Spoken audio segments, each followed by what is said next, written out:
Hello guys, welcome to my YouTube channel. My name is Tommy and it's really good to see you again. Actually, it's been a while since I made a new video in my YouTube channel, which was a little unsurprised. I'm sorry, I've been quite busy lately. You know what? I have a surprise for you today because today's topic is really interesting, really detailed. I think we have never done so far before because as long as I know, we have done so many great videos about death, about love, about how to live better, how to manage our life better by following a couple of habits. I've done so many great we talk about so many great principle of Stoic. But today, I want to talk about this, this book. Today's topic, we talk about timeless wisdom, which I found personally, because I've been reading this book for a long time. It's my third or fourth time to read. I'm still reading. I'm still in the between certain page in here, and I want to share my couple of thoughts and my couple of belief, which I had accumulated from this book. And this book is, which I'm holding right now here, that guy is Marcus Aurelius, which is one of the one of the greatest men ever had walked this earth. This person has stayed as a king of Stoic philosophy. And I want to introduce him, who is, I think I may have probably mentioned him a couple of times in my last previous videos, but that guy today is my favorite guy, and I want to dedicate my whole video by him. So, today's topic is, if I just give it the title, today's topic is timeless wisdom found in Marcus Aurelius' meditation, right? Okay, guys, you know what? If you like so far what we do here, what we talk about Stoic philosophy, please subscribe there in the YouTube channel. If you don't like it, you still want to just watch it, it's okay. That's your choice. I'm really excited for you guys here to learn and to just, kind of internalize certain habits and some information that you may have learned from this video, and which I'm really honored to have you. Anyway, without further ado, let's just get started. Our first idea is manage perception and fear. First, manage perception and fear. Marcus Aurelius would always advise us to test our impression.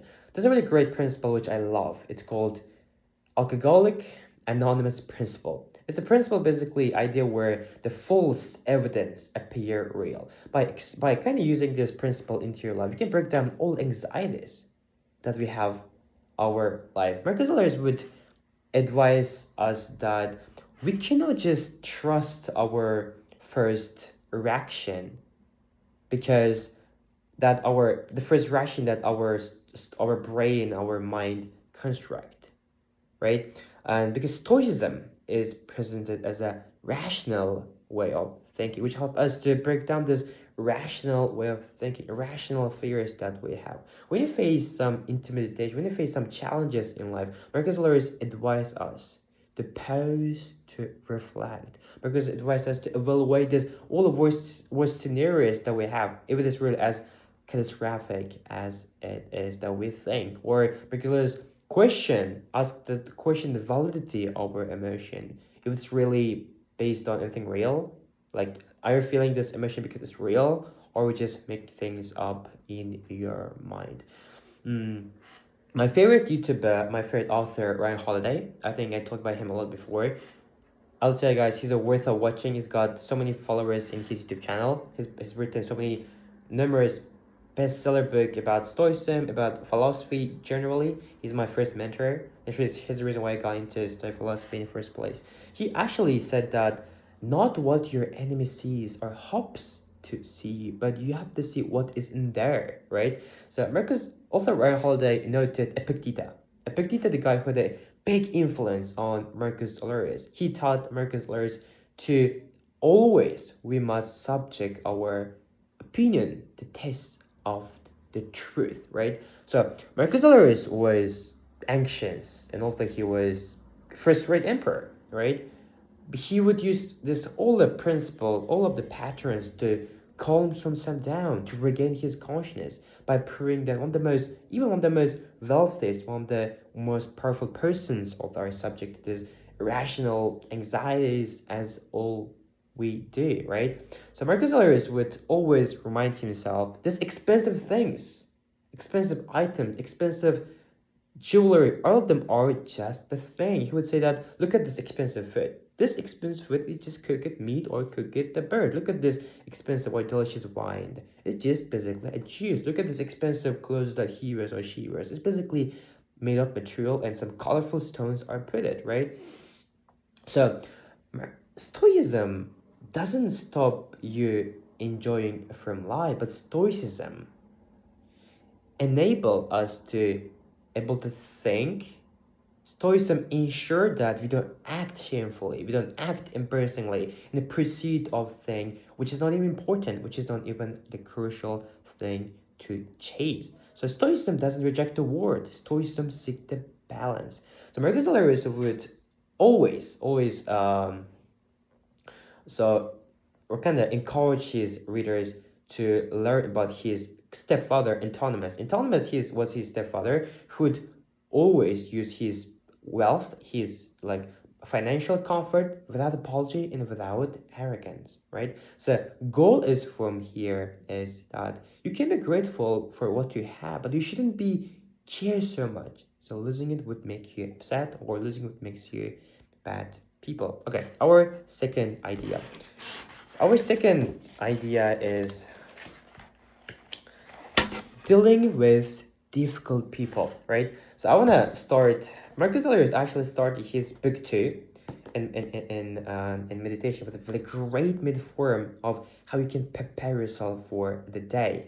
So I want to discuss how Marcus Aurelius has taught me in his book how to interact with people in outside, how to handle the criticism, have to be able to live in a way of that you want, right? Let me just read for you guys it better. Okay, here you go. So Marcus Aurelius say to yourself in the first thing in the morning, today I shall meet people who are meddling, who are ungrateful, who are aggressive, who are treacherous, who are malicious, and who are unsocial. All this have affected them through their ignorance of true good and evil. But I have seen the nature of good, what is right. The nature is wrong, what is evil. But I have reflected that nature of the offender himself is akin to my own, not the kinship of the blood or seed, but sharing the same mind, the same fragment of dignity. Therefore, I cannot be harmed by any of them, as none of them will infect me with the wrong, nor can I be angry with my kinsman or hate him. We were born for cooperation, like a feet, like a hand, like an eyelight, like a row of upper and lower teeth. So to work in opposition is another, is against the nature. Anger and rejection is a opposition, Marcus Aurelius said. So Marcus Aurelius clearly said that he's not trying to make you become, some pessimistic or cynical about life, but he wants you to manage your expectation of people. Because you know what? Whether you want to believe or not, people are naturally are flawed. People are naturally with some challenges, with some mistake, right? So you shouldn't be surprised. You shouldn't, you shouldn't be broken by the other people behaviors. Don't let, don't let yourself broke. Don't let your life to be ruined. Don't let your life to be shaken. Don't let yourself to be worse or kind of bad person because of other people, right? So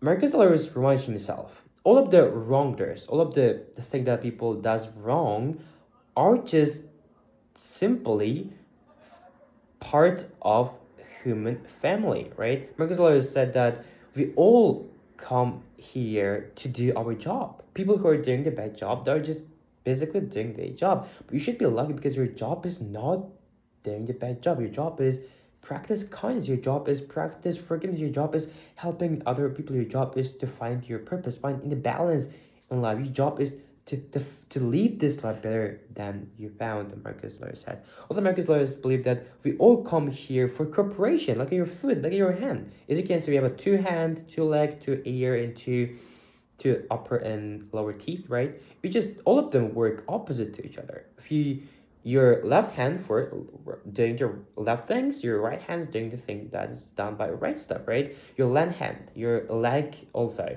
If you use your left leg for the job that your right leg is supposed to do or the opposite to each other, you will eventually fall, right? Same thing from life. If you do go against the nature, it means you're going against the nature. So ideas of him here, just accept the people are wrong, but don't be surprised, don't be shocked by the behavior. So Marcus Aurelius gives us really great perspective. When someone did something wrong to you, when you're harmed in the means by other people, you should look into soul of the people. You should look at the pattern of their personal life and personal values.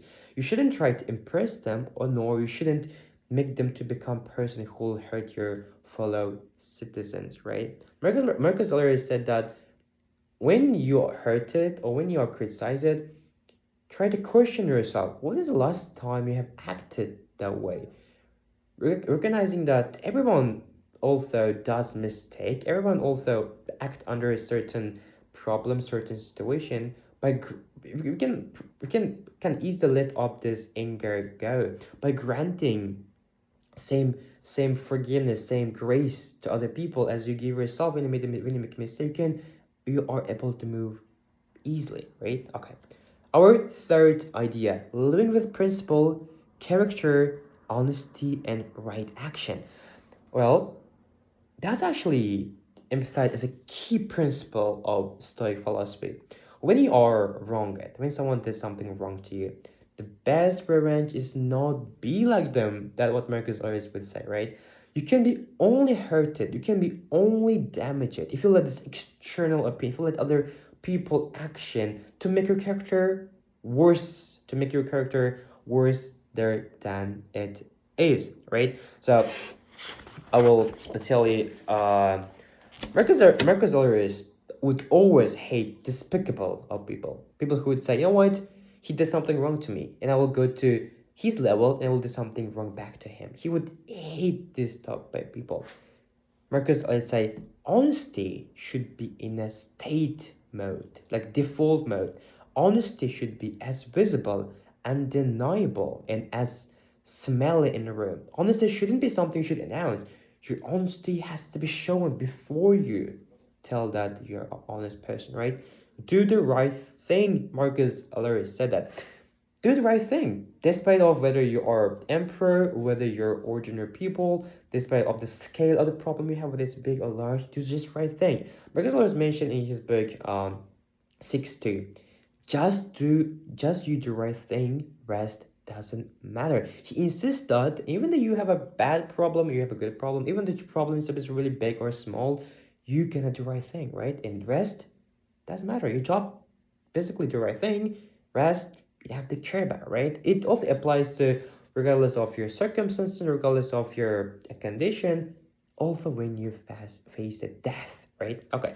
Or first, wisdom.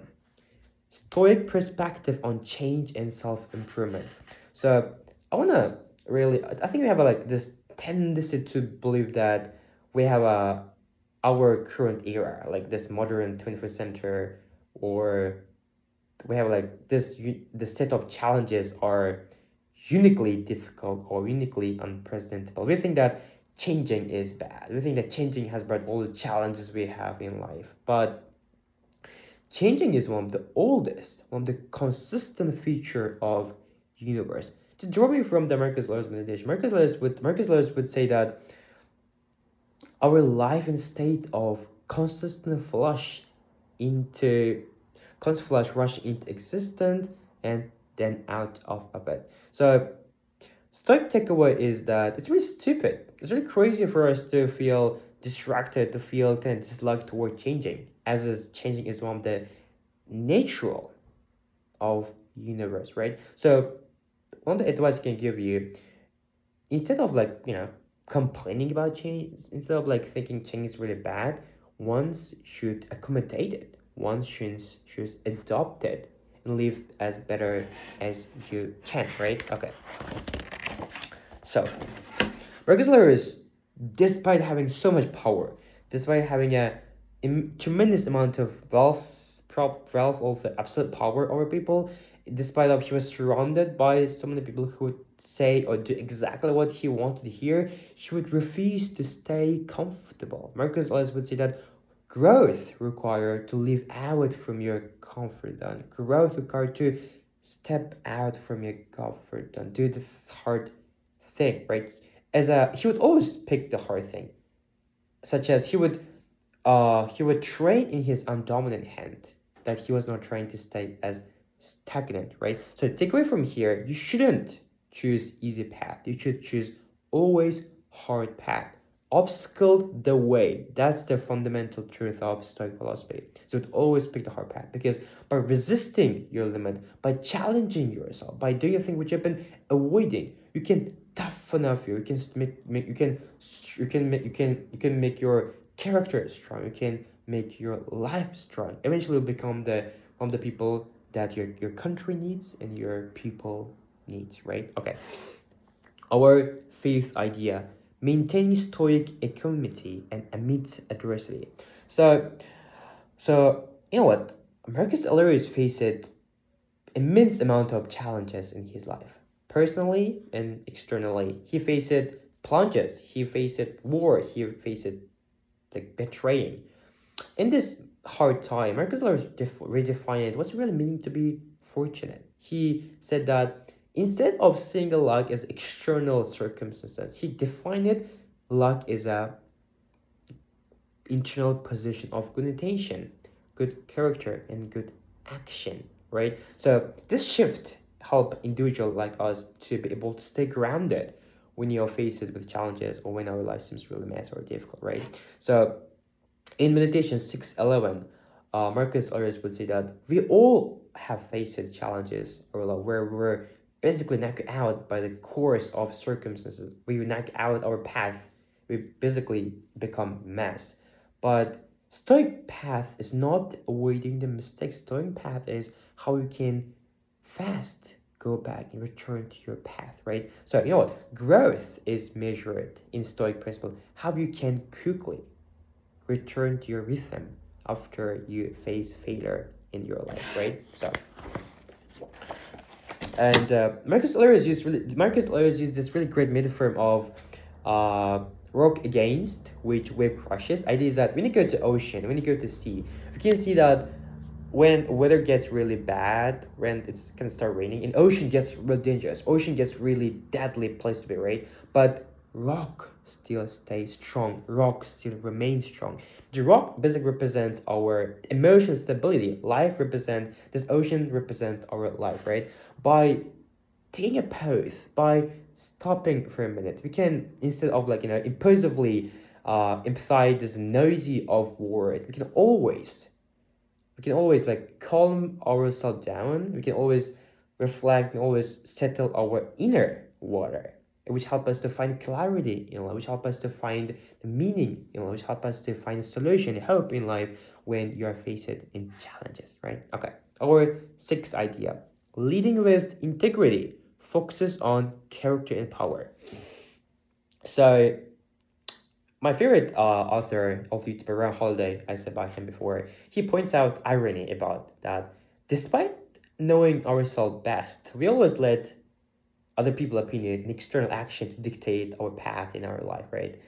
And also he highlighted one of the great lines from Marcus Aurelius. Marcus Aurelius said that marveling, isn't it? How much we care about other people opinion, how much we care about other people believe in they thinking of us, right?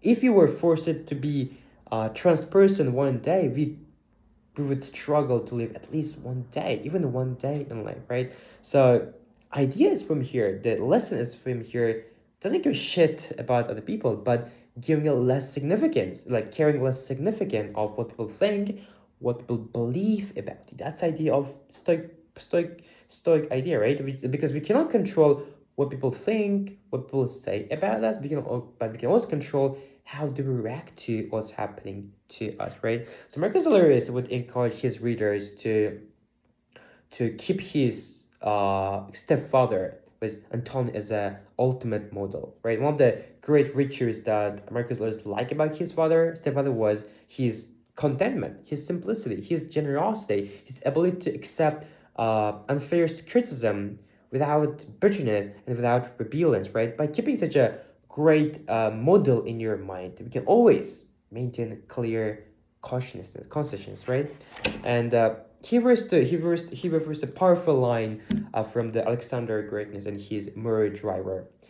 Marcus Aurelius would say that despite having a fame or despite having a wealth, we all ultimately meet and come to some end, dissolution into atom, right? So this is actually humbling, reminding that accomplishment, all the wealth, all expense doesn't guarantee immortality. Marcus Aurelius, one of the most powerful person was in his life. He would actively try to fight back against this idea of, you know what, I'm a rich, I'm a powerful, I am a king, and I'm emperor, I can do anything I want, I can rule people, I can kill people. He would try to hold him accountable by using the meditation, which he wrote a couple of thousand years ago, right? So he would try to become a person that what philosophy aims him to become one. Our seventh idea: cultivate virtues, learning from mentors and models. So when you feel discouraged, when you feel unmotivated, like we should reflect on the qualities of those people around us, right? Because when you are unmotivated, when you feel like sad, reminding ourselves this qualities like kindness, forgiveness, helping other people, uh, being mature or being energetic, this emotion, this beautiful virtuous, one of the best encourageable way and one of the tangible way to encourage us how to live, right? So this section, this part, like how to cultivate virtues and learning from other mentors, it's kind of we'll go back the first passage from Marcus Aurelius where he wrote down all of the lessons, all of the virtues that he learned from his mentors and his film members. I'll read for you guys, okay? And I highlight in here. Okay, Rustus was one of the teachers he learned. Rustus taught him to never be satisfied with just gift of things, to analyze them deeply. Success, emphasized kindness, gravity, and importance of analyzing the principle with logic and understanding. Maximus, he learned how to control, how to resistance to destruction, even the ability to handle adversity, special illness with optimism, dignity, and grace. His mother, provided with the example of reverence for his divine and innate inability to even conceive of doing wrong. His stepfather, Antonius, he served as one of the ultimate model for Marcus Aurelius. He possessed compassion, unwavering commitment to his decisions, indifference to superior honors, and ability to treat anyone with ease. Marcus Aurelius didn't just admire these people. He would write down this trait, and he would try to make sure he was not drifting away from the standard that these people represented. Our last and eighth idea: momentum worry. It means remember you will die, right? Embarrassing the mortality and existing with grace. So Marcus Aurelius would always remind himself, like, you know what? I can live this life anytime. And he would always try to tell himself, you know what? Despite having so much money, despite having so much wealth, that thing's not gonna be around us. Our job is to stay in the present. Our job is to enjoy this life. You shouldn't take this people, like your people you love or your health, the people that you love by for granted, he said. Be grateful for the that you have, right? I think Marcus Aurelius would be likely to be really surprised if he was around here to see how this his book was of the bestseller. This point is that Marcus Aurelius would say this penthouse, this wealth, this all of the expensive things are meaningless because people who has it are not going to be around to enjoy it. As Marcus Aurelius, he wrote one of the best book ever has written in the world. He's not here to enjoy, right? He's not here. Also, think about the future will be as meaningless as thinking about wealth right now, right? Our job is to stay in prison. Our job to be grateful for what we have. Our job is to act as a human being, to enjoy while we can enjoy, right? So Marcus Aurelius, when he was about to die, he knew that his end day was coming. He would always follow this principle. He would always live with the virtues to be good person, to be kind person. So guys, Thank you for listening. That was our 8th wisdom, which I found personally and I love a lot. That was really great. So I just really want you guys to follow. I just really want you guys to really watch it again, to understand, to really try to implement in your life, to make sure you can have meaning, you can have peace and harmony in your life too. And thank you for listening so far, and I hope you guys to look after, because we'll make so many great videos about stories about philosophy overall. If you have any question, you can always write down a link. You can always write down in comment. We will be happy to, make some videos that you will prefer, and that's how can we do our job, right? And thank you for today. I'll see you next time. Bye bye.